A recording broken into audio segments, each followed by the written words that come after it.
Hi everybody and welcome to another video. My name is Richard Seidlitz, I'm the owner of redpants.lol, and today I have in front of me what I think may be the last piece of the puzzle to get my car registered in Japan, also known as a headlight.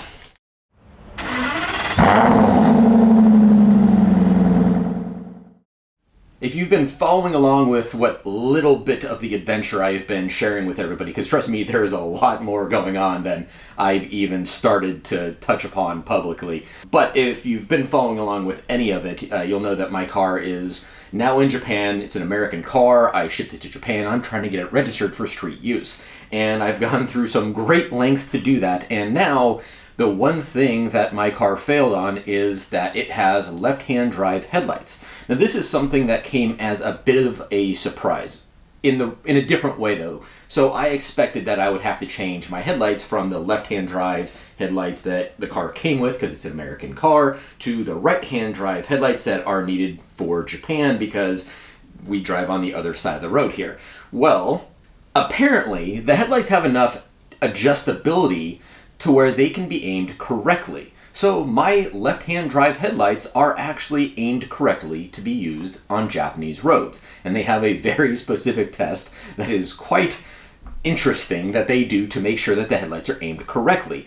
Now, normally, that would have been it.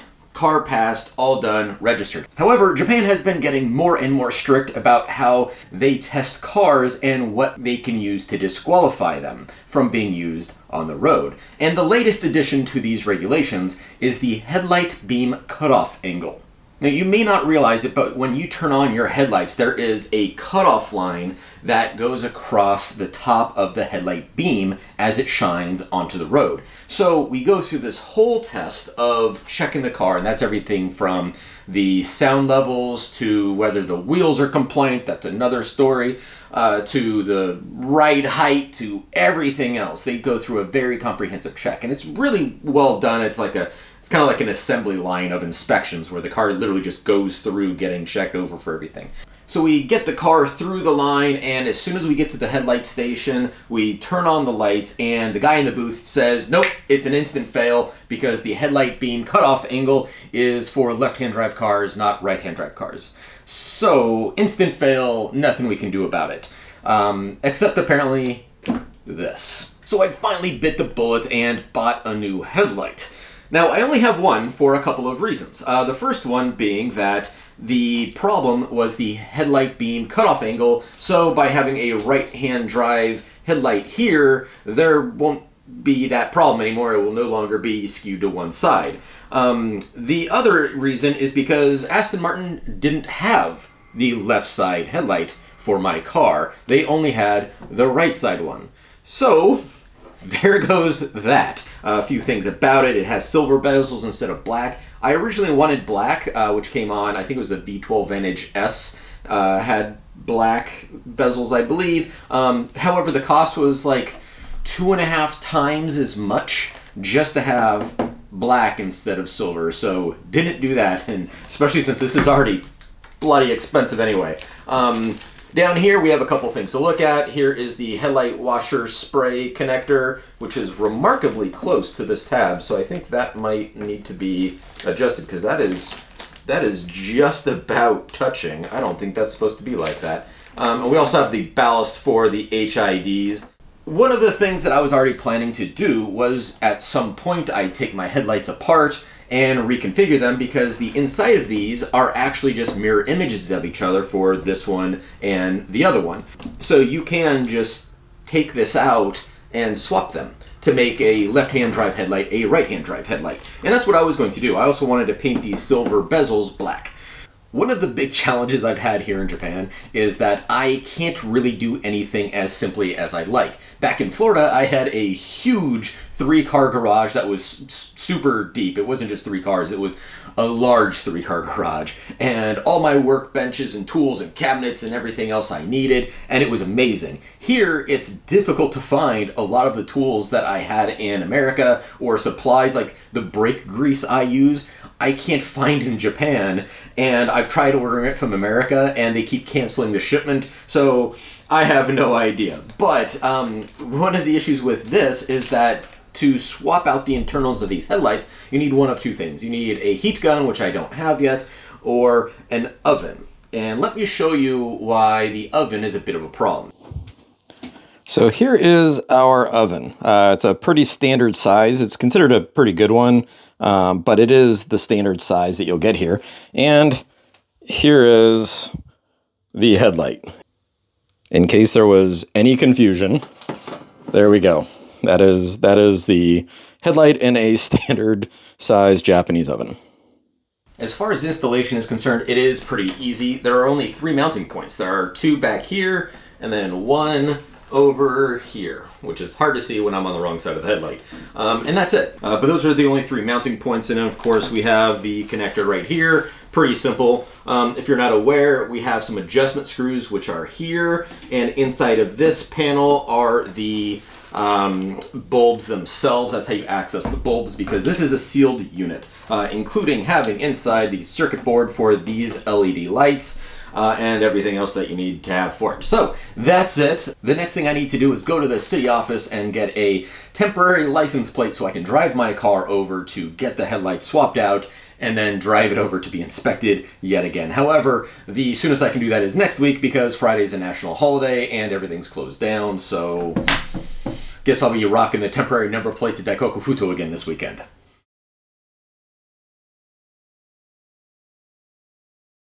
Here is the light we're replacing. It is the passenger side in my US spec car, which is the right-hand side. This is the one that's been damaged for a long time.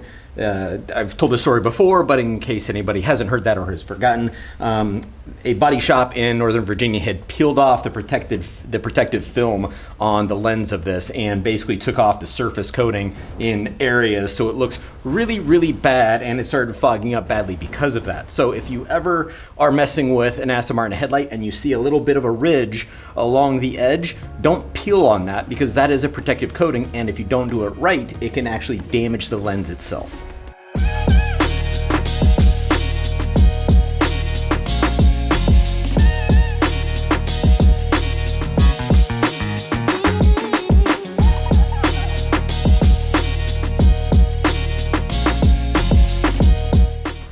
Coming down into the fender well, you can see that the access panel for the headlight is already removed.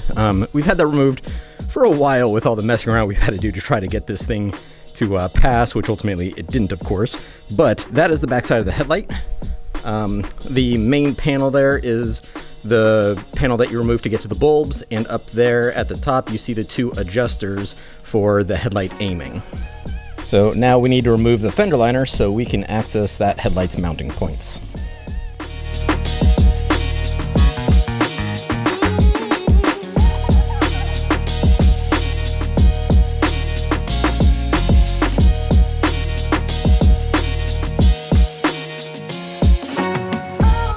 Hey guys, it's Rich, the editor from the future. I'm going to cut through the chase because this is take 42, I think, because these things are kind of strong. Basically, I needed to do a voiceover for this segment of the video. I figured it'd be a good chance to do a quick plug for my new company, Red Pants Kodogaisha in Japan. I have a new website, redpants.jp. It's a lot of the same parts that are in stock in America are also in stock in Japan now. So if you're in Japan, Korea, Asia in general, New Zealand, Australia, it may be quicker and cheaper to order from redpants.jp than it would be from redpants.lol, and I'd be happy to help you if you're happy to support what I'm trying to do. All right, fork, damn it, I almost had it. Take 42, over. I'm keeping it. This is going in the video. Carrying on. The 2 bolts at the rear of the headlight can be removed with an M5 hex bit or a 5mm Allen key. The bolt at the front requires a T30 Torx bit. Aside from the 2 bolts in the rear and the 1 bolt in the front, there is also a wiring connector that needs to be disconnected. The wiring connector has a red safety clip that you need to pop loose, which you can easily do, well, kind of easily do, with a flathead screwdriver. Just make sure the flathead screwdriver is small enough to get inside of the hole on the security tab. You can see the wiring connector for the headlight from the top side of the engine bay, but it's much easier to access from the fender well. If you have headlight washers, make sure you disconnect the feed hose before removing the headlight. Here are the 2 bolts that hold in the rear of the headlight. They're a little bit longer than the front one. They have a washer on them, and they are actually an M5 hex bit for the sizing. I was actually able to pull them out with the same tool that is used on the front bolt, which is slightly shorter than the other two. You can see the comparison there, and it also has a different head on it, and it is a T30 Torx bit. The concerned look on my face was because the bolts were so loose that I was able to remove all of them with a T30 Torx bit rather than the correct 5mm hex bit on the rear two.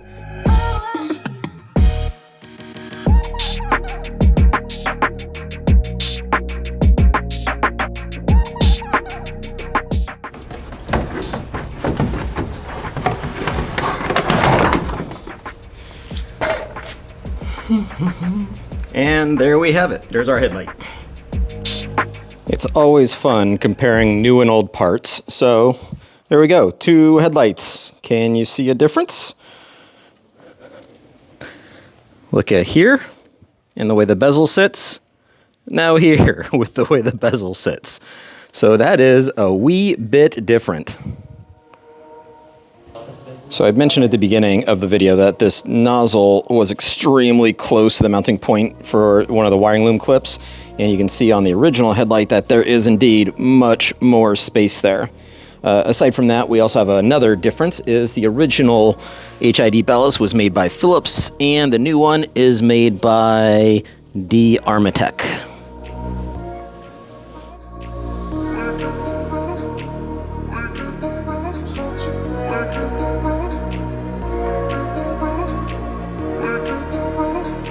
This adjuster sleeve at the front is the main source of adjustability for the headlight to make sure it's sitting correctly in the body compared to the opening for it in the fender with the gaps all around it. If you need to do any adjustment, that's going to be your main point of adjusting. There's a little bit of adjustability back here with these two, but not quite as much, but it is worth giving that a shot.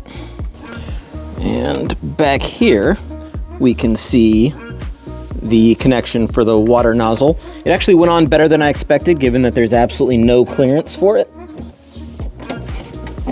But that is installed. Went on a lot better than I expected, given that there was zero clearance between the nozzle and the wiring loom clip. When I say wiring loom clip, that's this right here. These little guys snap on to those tabs that you see randomly protruding off of the headlights and other places. Those are actually mounting points for these clips. All right, new headlight is in, and that does look really nice. That is a beautiful headlight. Makes the old one look a bit rough in comparison. The difference between the new and old isn't too obvious. I mean, other than this one still being wet from being in the rain and being 15 years older. It's not too obvious as far as the design is concerned, but once you look closely, the bezels are very different. This has a different design. Let's see if I can get that reflection out. A different design and a different finish on those bezels, while this one is, instead of being like a chrome, it's more of a satin finish and more inset, while this is more protruding and more of a shiny finish. Well, when you know what to look for, it's pretty obvious. The difference becomes a lot more clear when you turn them on. Got that haziness on that one versus crisp and clear on this one.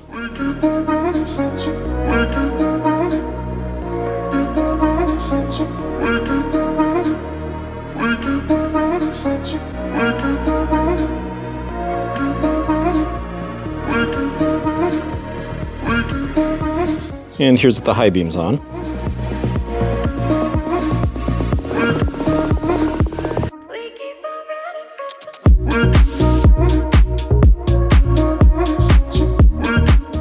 Wow, that looks so much better. That's all it takes to change out the headlights. Now make sure you're getting the correct one for your car. There's multiple options, specifically the right-hand versus left-hand drive, whether you have HID or standard bulbs, and the headlamp washers, which is inside of here.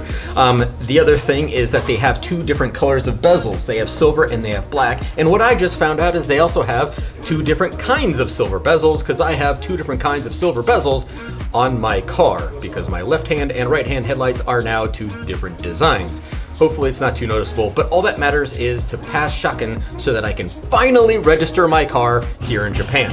In my next video, I'll be updating you as to whether or not that actually does happen, and hopefully I've got some good news for you. Otherwise, you'll just have a 30-second clip of me getting tanked off my ass and drinking myself into oblivion because I just can't handle this anymore.